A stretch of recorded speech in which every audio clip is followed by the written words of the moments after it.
The Warjri clan convened its annual Dorbar Kur or General Council on the 14th of December 2024 at Pyndengumiong, Mairang in the eastern West Khasi hills of Meghalaya. The gathering marked a significant moment for the clan as it announced its newly elected leadership team.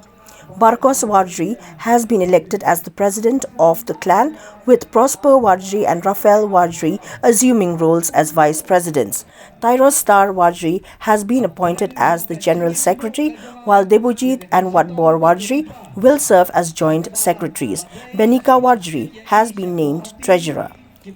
In addition to these prominent appointments, several other executive members were inducted,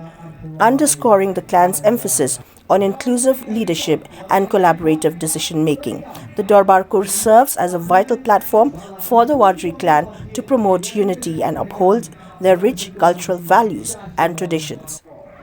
A highlight of the event was the felicitation of meritorious school students from the Warjri clan, recognizing their academic achievements and encouraging educational excellence within the community.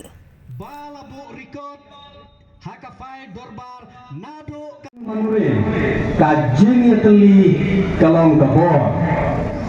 lembaran kajing sutu jimut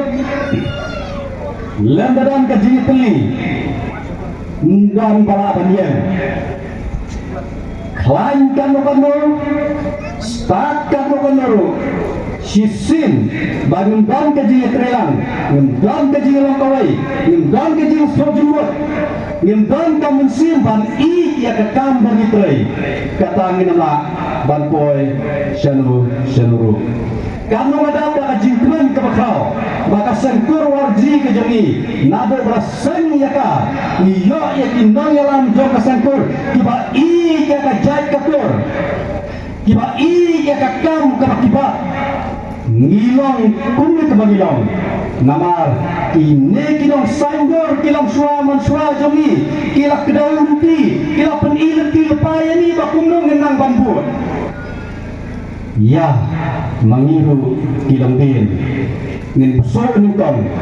ya kajiki bang syakri ya kajat kakur ngetrelang ngenala bang putulun ya kam yang sekur baka buram jong kakur warji jong inang nisbat kam pau bat nangi pau nang bakiwai kindo iya kan nuksa bawa nakakur warji kejongi bat bangan putut ya kena kecikran balik kuat jonga batang emsian ko kikur warji jongi haka pri unyur trap